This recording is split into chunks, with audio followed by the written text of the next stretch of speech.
Ala ay, ano gahong inyong mga pinakukuluan diyan? Magandang tanghali haw. Ay siya, magluto na ho ng merienda tan tayo makakain na. Siya. Ay dini nga haw, ay kami magluluto na rin kaunting supas lang at parang kakasarap ga ng supas. Kita nyo ga rin batang ari ay gustong gusto na atang kumain ay hilaw pa utoy. Ayan, dini naman ho sa kabilang banda ay ang tatay ho ay nagdikit na ng apaw at nang maluto na ho at aring makakain na. Ginisa-gisa na ho diyan ng sibuyas, bawang, luya at syempre sasamahan natin ng nor cubes at para naman magkalasang manaw ka ba.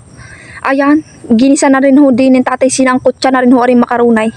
Aw, kita nyo ga iyan, minikos-mikos lang ng tatay.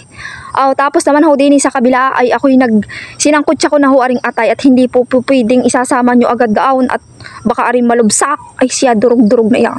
Ari atay ng manawk. Ayan, hinalo-halo na ho ng tatay. Ayan, sinama na rin pala ho din yung hotdog. Tapos ho, ay isasama na din ho din mamaya yung ating atay na sinangkot siya. Lalagyan ho yan ng tubay at nang magkaroon naman ng sabaw. Aba, ayan, nilagay na ho aring ating sinangkot siyang atay ng manawk. Ay kakasarap. Kasarap maghigop ng sabaw. May patis pa. Yan ho, nagkukuluan na. Aahunin na ng tatay. Ayan, ilabas nyo na ho din ang inyong mga plato at nang malagyan ko na ho ng supas na mainit-init pa. Ay kakalakas ng hangin din ay. Ay kita nyo rin aking anak, nangunguna-nguna na sa pagkain at gutom na daw. Ayan.